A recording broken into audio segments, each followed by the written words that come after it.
Bem-vindos ao Psicanálise e Informação. Meu nome é Tatiane e hoje nós iniciaremos nossa primeira aula sobre a história da psicanálise, como ela surgiu. E para iniciar, eu gostaria de deixar bem claro que o foco não será em onde Freud nasceu, com quem se casou, mas sim como se deu o início da psicanálise. É importante pontuar que Freud, ao iniciar seu estágio em Paris com Charcot, ele começa a estudar doenças nervosas, em particular a histeria. E o que seria a histeria? A histeria seria a conversão de conflitos psíquicos em sintomas físicos. Mais adiante, vai ficar mais fácil de compreender o que é a histeria. Por mais que a gente defina a histeria como o conflito psíquico que se converte em sintoma físico, é importante entender outras teorias freudianas, que seriam as fases do desenvolvimento psicossexual, castração, complexo de Édipo, libido, pulsão, repressão. Todos esses conteúdos, eles se interligam e depois ficará mais fácil de compreender o que é a histeria e como que ela se desenvolve. Mas iremos focar no desenvolvimento da teoria psicanalítica ao longo da história, que ocorreu por meio da histeria que acometiam as mulheres em maior parte naquela época. Existiam homens histéricos também, mas a histeria naquela época era predominante em mulheres. Lembrando que tudo que eu falar aqui sobre histeria, sobre o início da psicanálise, eu vou deixar o link na descrição do vídeo que encaminha para o site. Lá vocês encontrarão todos os conteúdos a respeito dessa aula, desse tema. Voltando para a questão de Freud, como neurologista, estudando as doenças nervosas, em particular a histeria, e por meio da histeria, Freud vai percebendo que existiam sintomas como convulsões, paralisias, cegueiras, e nos exames que as pessoas realizavam, não surgia resultados que evidenciassem as causas desses sintomas. Então Freud vai se aprofundando nas pesquisas, entendendo o porquê de tantos sintomas sem causas aparentes. E é importante também entender que a histeria ela passou por diversas interpretações no decorrer da história. Na Grécia Antiga, por exemplo, existia a teoria de Hipócrates a respeito que a histeria era um deslocamento do útero pelo corpo. E o que ele receitava como tratamento?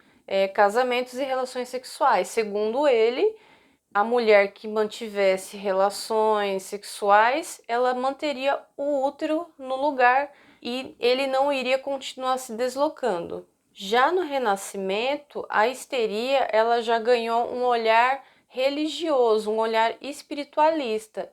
As pessoas que apresentavam sintomas histéricos nessa época eram consideradas pessoas com aflições espirituais. Como tratamento era realizado exorcismos, jejuns, orações, porque a histeria nessa época era interpretada como uma questão espiritual. Voltando para o século XIX, como já foi dito, Freud, juntamente com Charcot, em seus estágios, vai analisando os sintomas histéricos e vai percebendo que por trás dos sintomas histéricos existia um conflito psíquico que se manifestava no corpo, ou seja, conflitos psíquicos, questões mal resolvidas, mal elaboradas.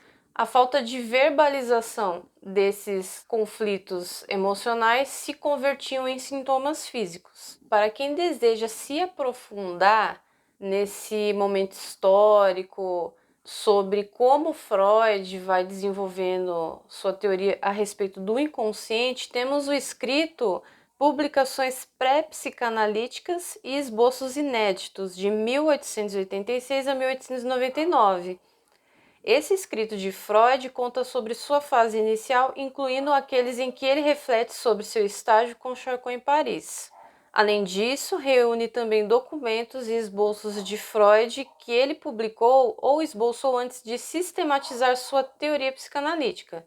Em particular, o artigo de 1886, intitulado Sobre a Histeria, também incluído nesse período, é onde Freud começa a refletir de maneira mais direta sobre as influências de Charcot em sua compreensão da histeria e da hipnose.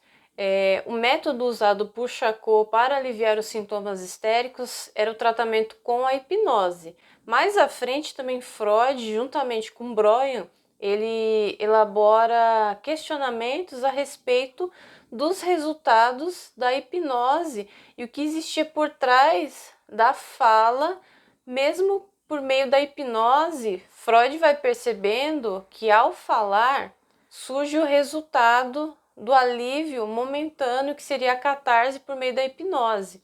Só que Freud também vai percebendo que eram resultados limitados, que a longo prazo a pessoa voltava a ter os mesmos sintomas, o que também fez Freud se questionar sobre o porquê que os sintomas histéricos voltavam. Sobre Breuer, Freud, o caso Ana O, vocês encontrarão no escrito Estudos sobre a Histeria de 1893 a 1895. Nesse período, Freud e Breuer apresentam o famoso caso Ana O, como já foi dito, e esse caso é fundamental na história da psicanálise, pois foi uma das primeiras vezes em que a cura pela fala, que mais tarde se tornaria um dos pilares da psicanálise, foi utilizada para tratar distúrbios psíquicos, especialmente a histeria.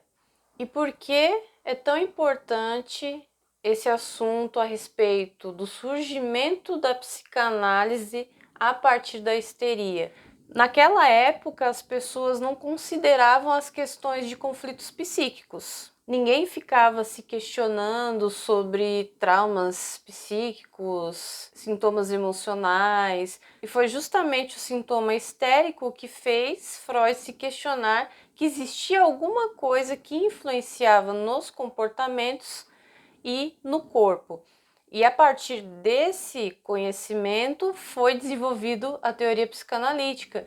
E o porquê é importante saber a respeito disso? No setting analítico, quando nos deparamos com analisando os pacientes que apresentam sintomas histéricos, é importante entender até que ponto a queixa do analisando é um sintoma histérico ou é um problema real de saúde.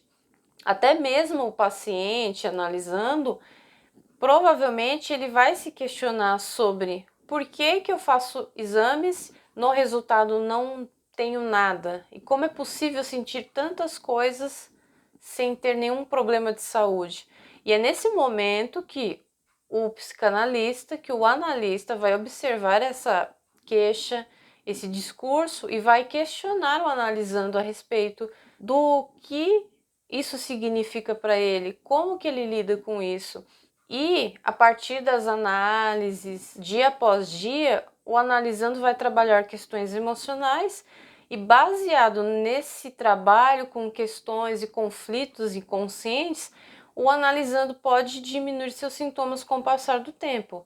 Nas próximas aulas, iremos falar sobre a hipnose, a catarse, e com o passar das aulas, iremos nos aprofundar na teoria freudiana. Aqui foi só um resumo de como que surgiu, porque muitas pessoas se questionam como que surgiu a psicanálise, né? Como que Freud, de repente, elabora suas teorias e percebe que existem conflitos psíquicos, e foi justamente a partir da histeria que ele vai se questionando e vai elaborando suas teorias. Então, nas próximas aulas, iremos falar sobre hipnose, catarse, iremos falar sobre a primeira tópica, depois segunda tópica, iremos falar sobre pulsão, libido, fases do desenvolvimento psíquico-sexual, complexo de Édipo, castração, formação de compromisso, repressão, estruturas psíquicas. Então, serão muitas aulas da teoria freudiana, mas é importante entender sobre o surgimento da psicanálise de forma bem resumida.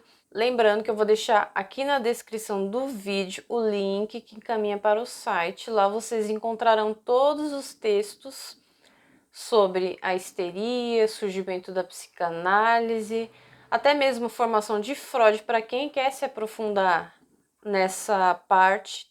E também vou deixar disponível no final da postagem os escritos de Freud que estão relacionados a esse assunto.